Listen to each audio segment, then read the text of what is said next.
ईश्वर का भली भांति ध्यान किस प्रकार से करना योग्य है।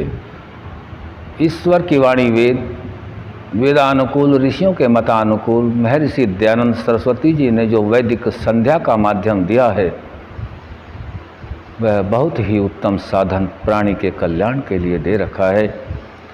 इसमें आगे का मंत्र है, ओम सन्नो देवीरविष्टाय आपो भवन्तु पीतये संयोरभिस्रवन्तु नः।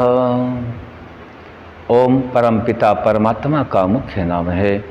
सन्नो, वह परमात्मा कल्याणकारी, हम सभी के लिए कल्याणकारी मार्ग पर चलने की प्रेरणा करे।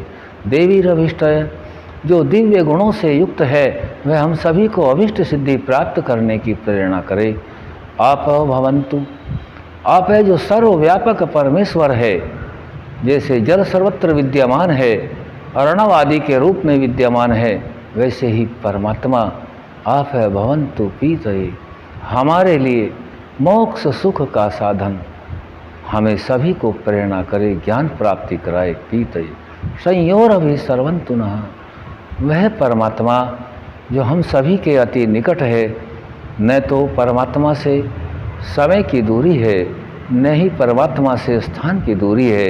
यदि है तो वह केवल ज्ञान की दूरी है और ज्ञान बुद्धि का विषय होता है। पीतये संयोरभिस्रवन्तु नः, बुद्धि परमात्मा के द्वारा दिए गए ज्ञान से पवित्र होने के उपरांत मन को पुण्य कार्य में लगा करके प्राप्त किया जाता है। और हम सभी को यह कार्य करना योग्य है। जब यह कार्य होगा तभी परमात्मा सर्वन्तु नः हम सभी के ऊपर सुख की वर्षा करता है। और जब सुख की वर्षा करता है तो बहुत लंबा काल भी बहुत छोटा लगने लगता है, और सुख ही, प्रत्येक आत्मा सुख ही के लिए कार्य करता है। प्रत्येक जितने भी कार्य होते हैं, आत्मा कोई भी ऐसा कार्य नहीं करता जिसमें दुख प्राप्ति हो। चाहे वह कुछ भी कर रहा हो, उस सभी कार्यों में केवल सुख ही सुख देखता है। अंततः जो परम सुख है वह परमपिता परमात्मा के सानिध्य में रहते हुए सभी अपने दैनिक कर्तव्य को पूरा करने से मिलता है। सर्वोपरि हमारा आत्मोन्नति का लक्ष्य होता है। तब हम सभी को यह सभी ऐश्वर्य आदि प्राप्त होते रहते हैं, क्योंकि हम सभी ये जानते हैं कि यह सभी का देने वाला वही परमपिता परमात्मा है।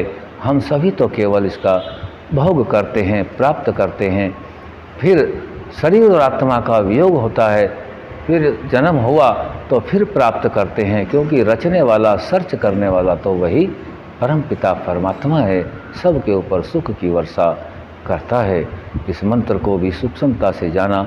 इस तरह से अर्थ के प्रति भावना यदि उत्पन्न होती है, ईश्वर के प्रति श्रद्धा होती है, तभी ईश्वर की कृपा हम सभी के ऊपर होती है। ओम।